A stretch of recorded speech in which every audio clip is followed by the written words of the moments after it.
a cruz de São Francisco de Assis.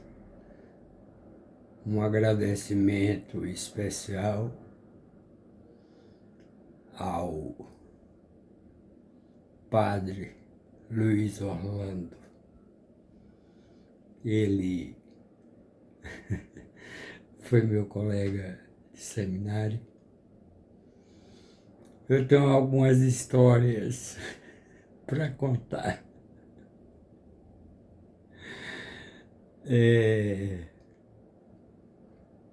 A gente fazia a coleta,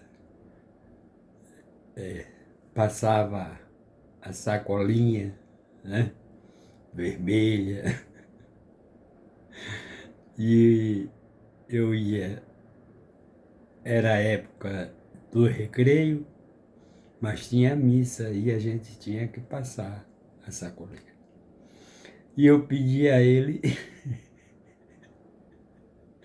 para ele ficar de olho na hora das ofertas. E ele ficava, enquanto eu estava jogando bola lá no campo, quando eu não estava no piano, eu ficava jogando bola. Aí quando estava perto da hora das ofertas, porque era rodízio, né? A gente fazia um rodízio, aí ele vinha e me chamava: Misael, tá na hora das ofertas. E eu ali, de short mesmo, jogando bola, calçava minha sandália franciscana, botava o hábito, suado, e ia. Eu era menino, viu, gente? Era 11 anos, 12 anos.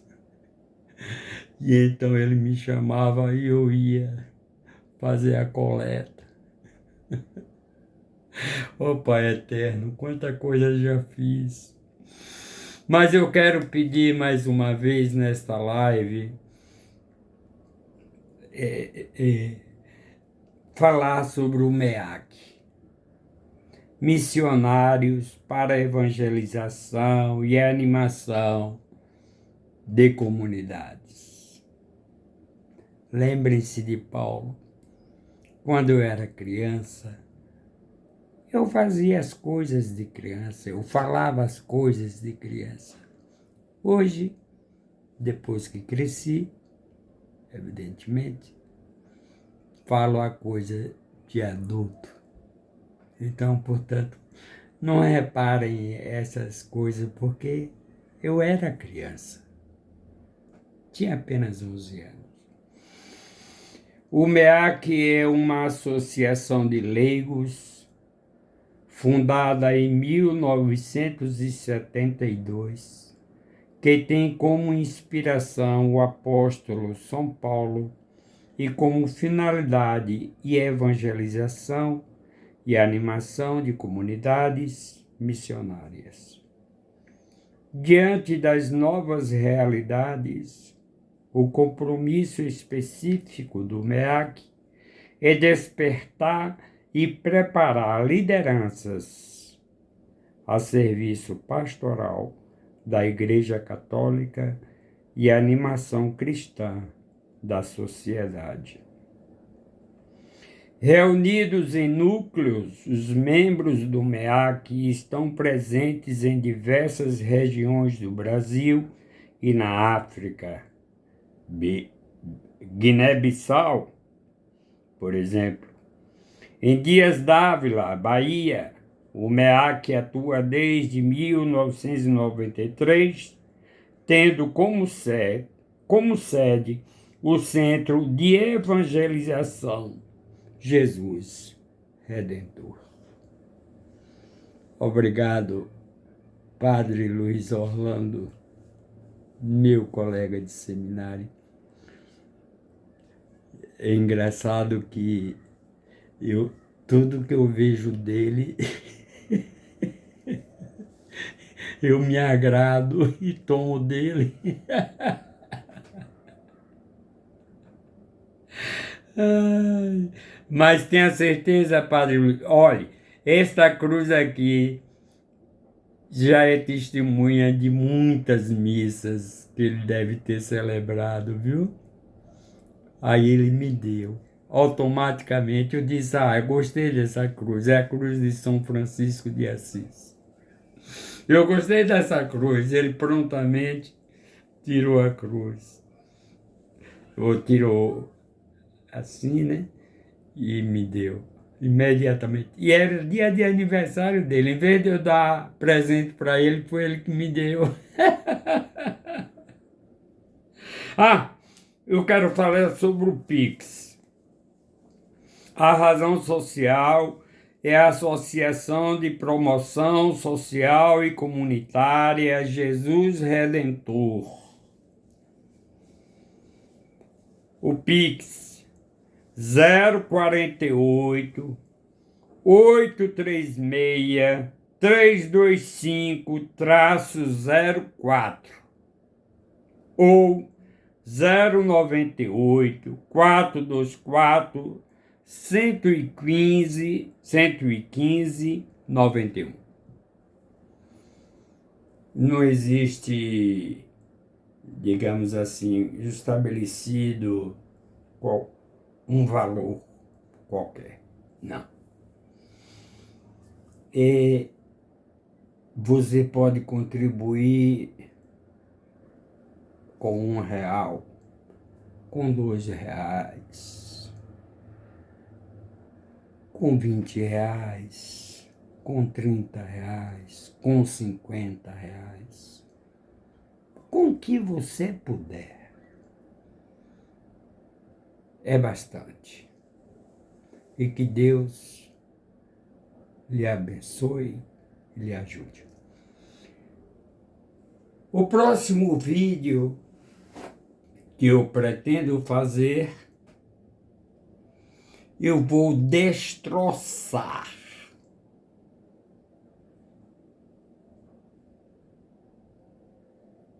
eu vou falar toda a verdade sobre essas igrejas neopentecostais. Por enquanto, hoje é uma prévia.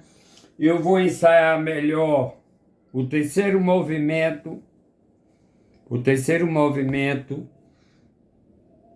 da música Sonata ao Luar. Eu vou dar uma prévia aqui para dizer que Beethoven, no terceiro movimento, é quase que um movimento revolucionário.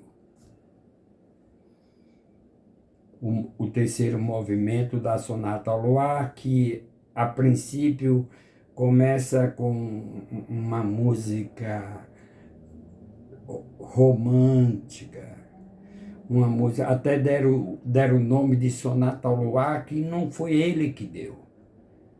Beethoven não deu esse título a esta música, mas por ela ser tão emotiva, por ela ser tão carismática e tão romântica,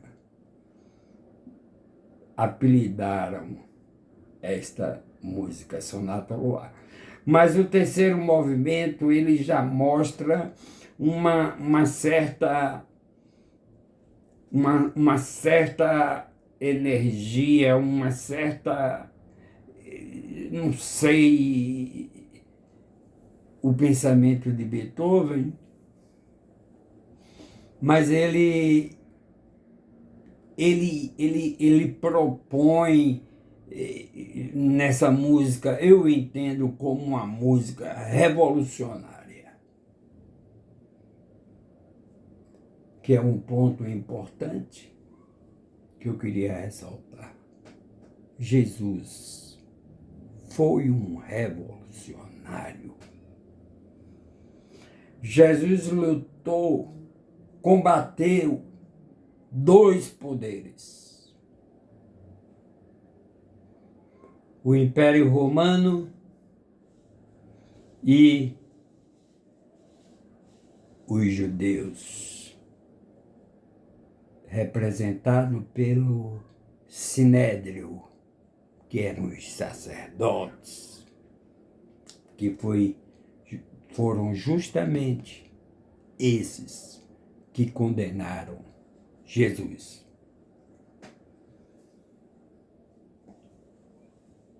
Quando Jesus se declarou Filho de Deus, porque os judeus, os sacerdotes judeus, já estavam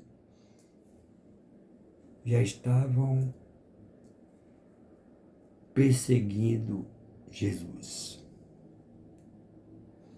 Não sei se vocês lembram do fato de que quando ele estava, depois que ele expulsou os vendilhões do templo, aqueles que usavam o templo para ganhar dinheiro. É por isso que eu vou destroçar essa igreja neopentecostal. Vou destroçar. São vendilhões do templo, mercadores da fé. Nada fazem pelos pobres. Nada fazem pelos pobres. Pelo contrário, deixam os pobres mais pobres. Porque eles tomam a casa, mandam vender o seu carro, mandam vender a sua moto, mandam, enfim, desfazer de todos os seus bens e doar para essas igrejas exploradoras, hipócritas, seus mensageiros, seus pastores. Valdemiro Santiago, Edir Macedo, o Malafaia, talvez seja até o mais influente na política, assim como também o R.R. Soares. O Malafaia, para você ter uma ideia, tomou a igreja que era do sogro. O sogro dele. Desculpe, aqui tudo é improvisado. Então o Malafaia tomou a igreja que pertencia ao sogro. E eu já soube até que ele maltrata a própria mulher. Vocês que me veem bebendo, não levem a mal. Eu tenho realmente problemas com álcool.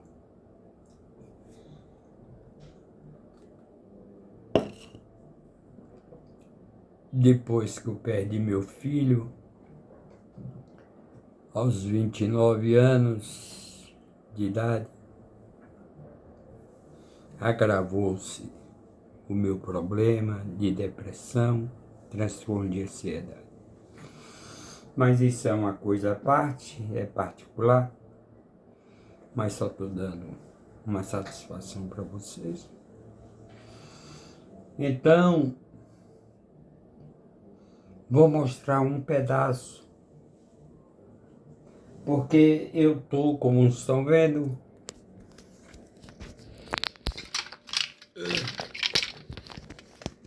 meu piano sou eu mesmo que afino, sabe? Sou eu mesmo que afino e ele está completamente aberto. Vou mostrar um pouco da revolução da inovação de Beethoven, do terceiro movimento da música Sonata ao Luar. Mas eu vou me preparar melhor e aí eu vou fechar tudo, certo? Para eu poder ter a partitura, para eu poder, porque ainda não estou. Eu fiquei, depois da morte do meu filho, eu fiquei 5 anos afastado do piano,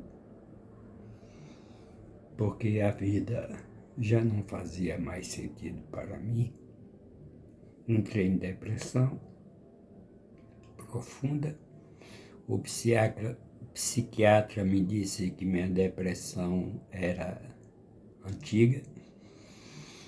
Transtorno de ansiedade eu acho que eu tenho desde criança, mas nunca fui diagnosticado com isso.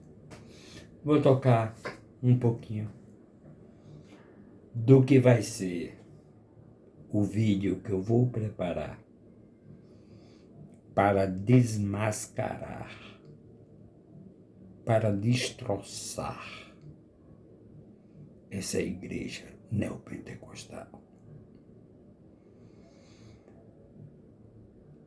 Eu me lembrei de um fato, é o seguinte. Eu já contei vários casos sobre as igrejas de Macedo, de Malafaia. Eu nunca tive em igreja de Malafaia, mas já tive na igreja de Edir Macedo. Eu contei aí num vídeo aí, se você quiser escutar, procure aí.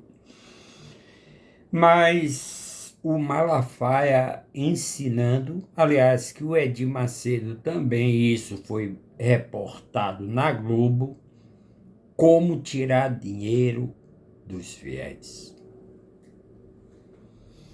E o Malafaia, ele se reúne a cada segunda quarta-feira do mês com os lobos vorazes, pastores das suas igrejas, ensinando como tirar dinheiro dos fiéis, dos pobres, dos mais humildes. Eu sei, meus amigos, vocês não acreditam no que eu falo. Vocês não acreditam. Eu compreendo a ignorância, a falta de razão crítica que Kant tanto falava. Então eu sei que vocês não alcançam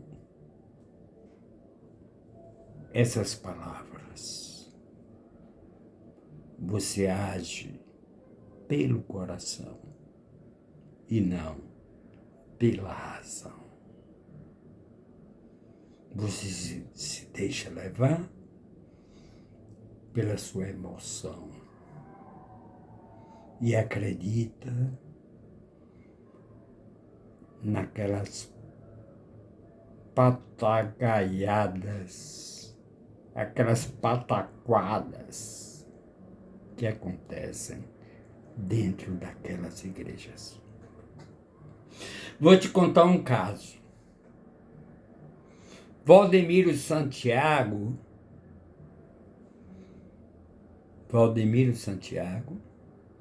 diz que ele foi ao banheiro e lá foi esfaqueado. E com um pano enxugou o seu sangue e as pessoas faziam filas para tocar naquela toalha. do sangue.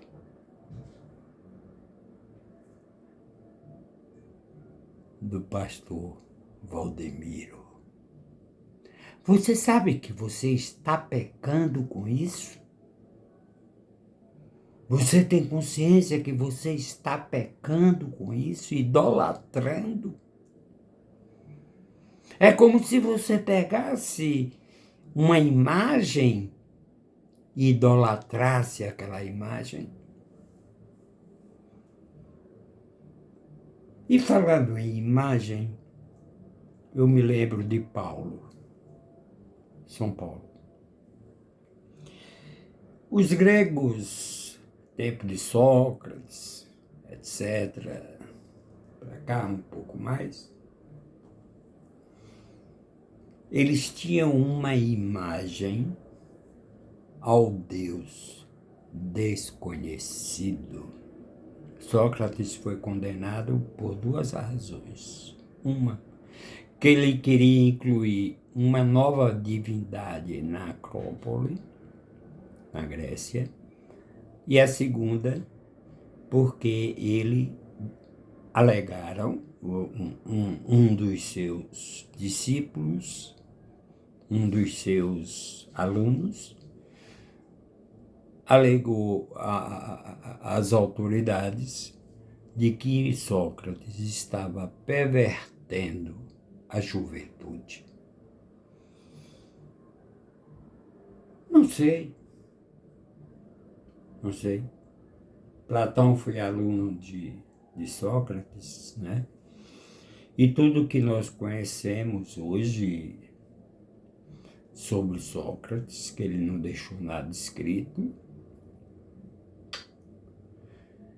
veio através de Platão, que foi seu aluno. E este jovem acusou Sócrates de que ele estava pervertendo a juventude, quando na verdade Sócrates ele só praticava a dialética, ou seja, ele buscava entre seus alunos a verdade, o que era a verdade. Agora eu me lembro, falar a minha verdade, eu me lembro que quando Pilatos questionou Jesus sobre a verdade, Jesus já havia dito que ele era o caminho, a verdade e a vida. Mas só que Jesus já estava praticamente condenado à morte. Estava nas mãos de Pilatos. Já tinha ido a César. César alegou que ele não poderia julgá-lo. Pilatos também recusou que ele não poderia julgar os judeus, mas os fariseus, os sacerdotes judeus. Se tu não julgas ele, tu não és seguidor de César. E Pilatos, de fato, se acovardou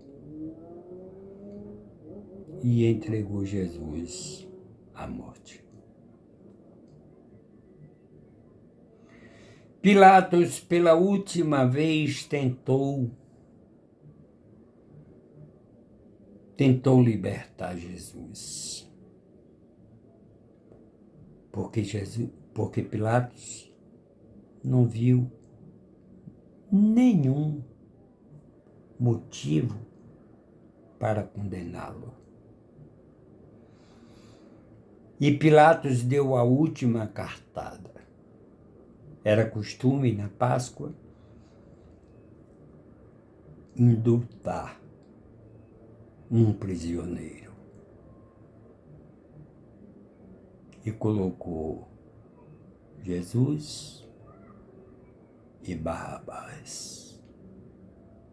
Barrabás era um revolucionário. Barrabás não era o ladrão, como está pregado na Bíblia. Ele era um revolucionário. E até ele ficou meio triste com Jesus, porque ele pensava que Jesus viria para fazer uma revolução. Assim como os judeus esperam que o Messias deles seja uma pessoa que venha. Só que naquele tempo era o Império Romano, né? Todavia, hoje, quem governa lá, quem comanda tudo lá, são os Estados Unidos, não tem mais o Império Romano comandando, né? Hoje você está vendo lá toda aquela guerra entre judeus e palestinos. Jesus era palestino. Mas quando Pilatos perguntou a Jesus o que é a verdade, Jesus não respondeu. Jesus ficou calado. Ele já tinha dito, mas ele estava num momento muito aflito. Ele já tinha sido torturado, ele já tinha passou a noite inteira apanhando, chicoteado. Aqueles tempos, os chicotes tinham grampos, de forma que quando pegava na pele, os grampos agarravam e eles puxavam. Então Jesus já estava no seu limite, como homem já estava. Jesus fica calado quando Pilatos pergunta o que é a verdade. E quando Jesus se cala, Pilatos diz para Jesus: tu não sabes que eu tenho o poder de te condenar ou de te libertar?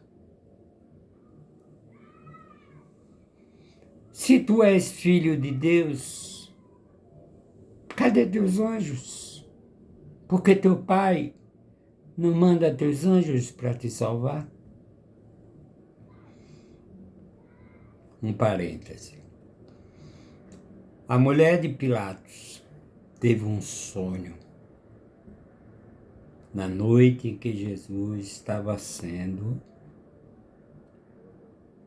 torturado, estava sendo maltratado.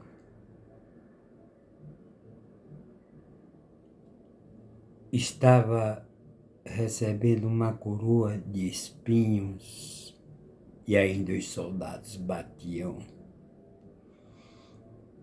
na coroa de espinhos para que os espinhos penetrassem mais na cabeça de Jesus. E ela disse para o marido, olha, ela teve um sonho, um pressentimento e disse, não se meta com o sangue desse homem.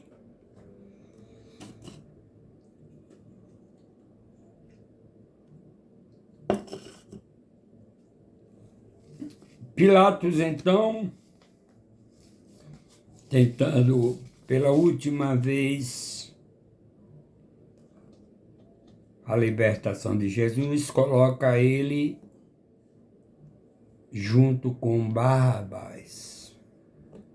Quem quereis que vos solte? Jesus ou Barrabás? E os judeus gritavam: Barrabás, Barrabás, Barrabás.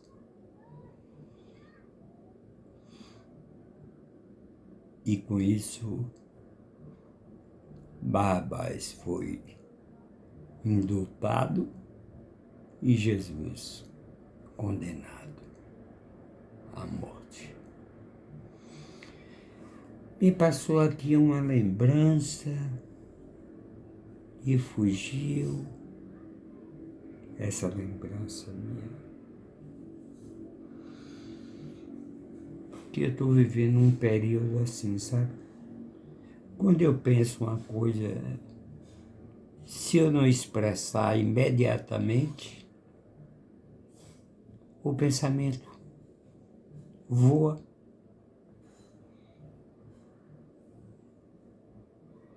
Bom,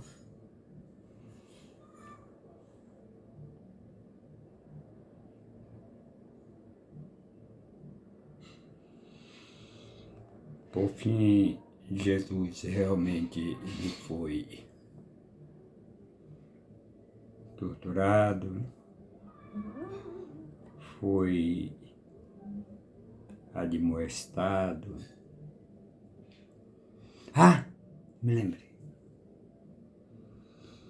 Se tu és filho de Deus, cadê teus anjos para te salvarem? E Jesus responde.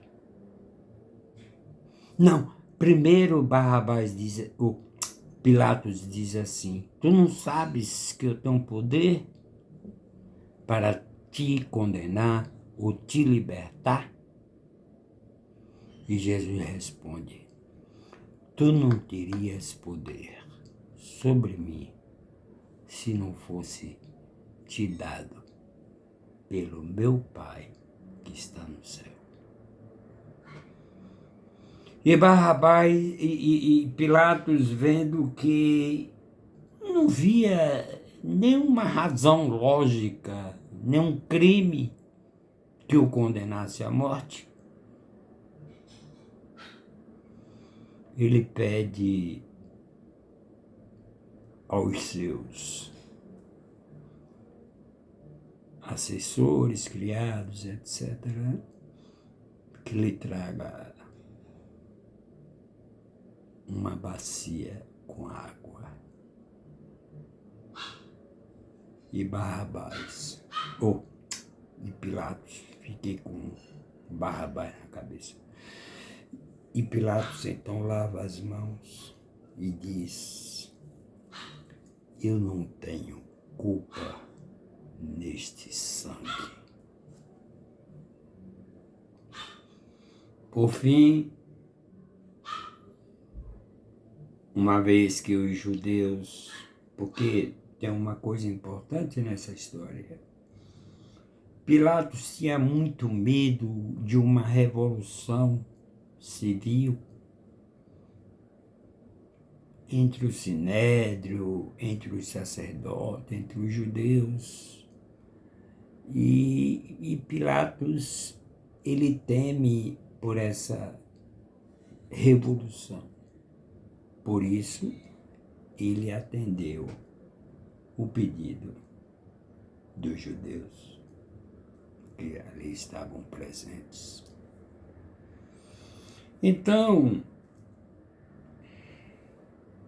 uma outra coisa surgiu na minha cabeça e fugiu. Não sei. Pilatos lava as mãos e diz que não tem culpa naquele sangue e entrega Jesus para ser crucificado.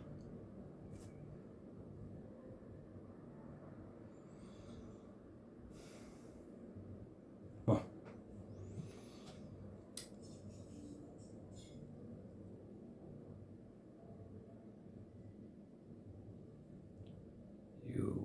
eu pensei aqui em outra coisa sobre este mesmo fato. Ah, sim, lembrei.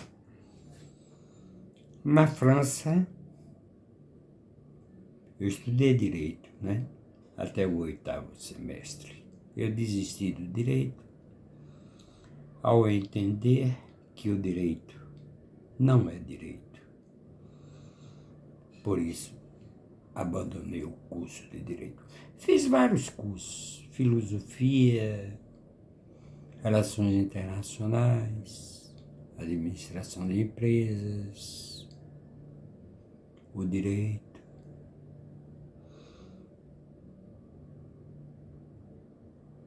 Fui analista de sistemas por 40 anos, foi com que me virei na vida. Sou de 73. E eu fui praticamente um pioneiro na área de informática. Quando os computadores chegaram, os primeiros computadores chegaram na Bahia, eu fui um dos primeiros. Agora, bom, isso não importa, é coisa particular. Vou preparar, volto a repetir, vou preparar um vídeo para desmascarar. Eu já falei que o Malafaia, ele reúne os pastores a cada segunda quarta-feira de cada mês. Ele reúne seus pastores para ensiná-los como tirar dinheiro do fiel, do pobre, do humilde. Se eu partir para esse ponto aí, esse vídeo não acaba nunca mais. Mas vou contar o mito da caverna de Platão. Porque a minha intenção é libertar o povo mais simples, mais humilde. O mito da caverna de Platão, resumidamente, é que, já disse que é uma história inventada por Platão, por isso já chama-se mito da caverna. É que quando aqueles homens nasceram, desde quando nasceram, foram criados dentro de uma caverna e eram acorrentados dentro dessa caverna. E dentro desta caverna existia uma fogueira, era alimentada pelos seus escravocratas, e eles não se movimentavam e só viam sombras nas paredes. As pessoas que passavam, um com um cesto na cabeça, outro assim, assado, etc, etc. E eles só viam aquilo. Então a realidade da vida deles era aquela sombra que eles viam de frente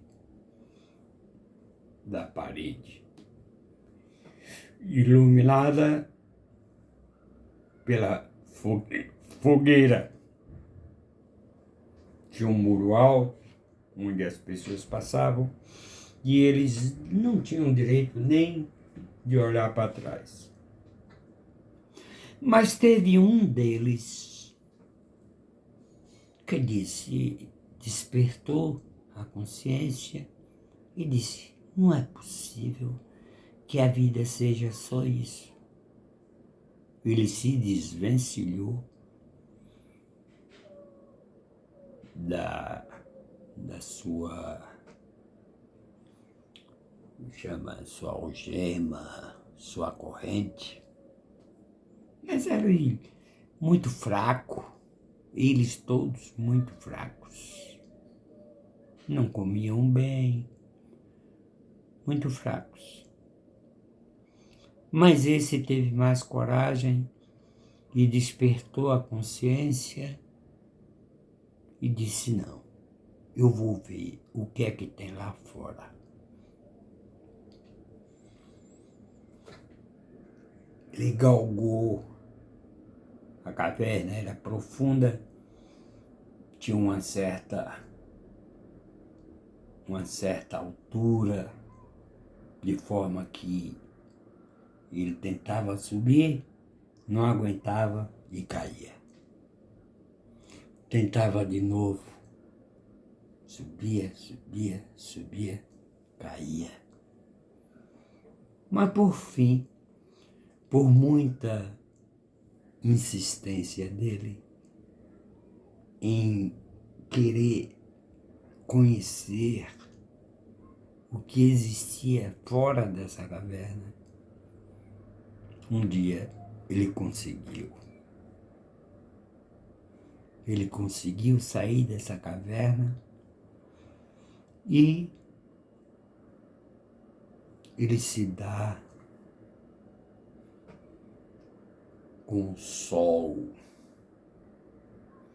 Ele via sua própria sombra. Ele via as árvores.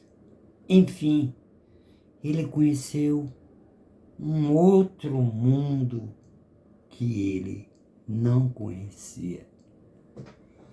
Mas veja como é importante, ele não se contentou em somente ele ver toda essa beleza do sol, das árvores, de ver sua própria sombra, onde ele só via a sombra de pessoas passando repetidamente.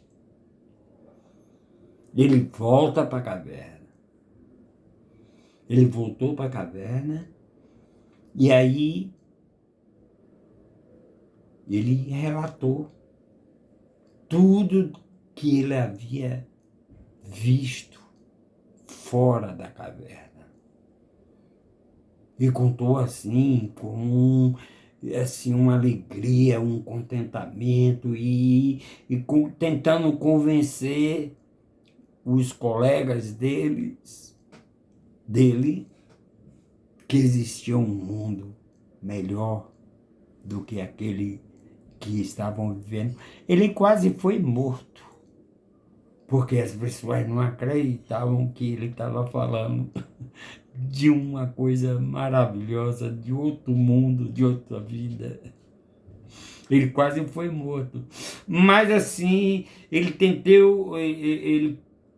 conseguiu convencer os demais que existia um mundo melhor fora da caverna. Aí eles se desvencilharam daquelas correntes, e um foi dando a mão para o outro, que foi dando a mão para o outro, e foram subindo, e assim conseguiram a liberdade. Que é o que eu prego para você, meus irmãos. Existe um mundo maravilhoso lá fora. Esse fundamentalismo cristão, neopentecostal, o sol nesse mito da caverna representa a sabedoria. Entende? Você ter liberdade, você ser livre e você não ficar preso nessas hipocrisias que pregam esses neopentecostais. Você está aprisionado. Você está com a cabeça feita. Lavagem cerebral. Eu vou mostrar o que eu pretendo fazer, outra live, com o terceiro movimento de Beethoven.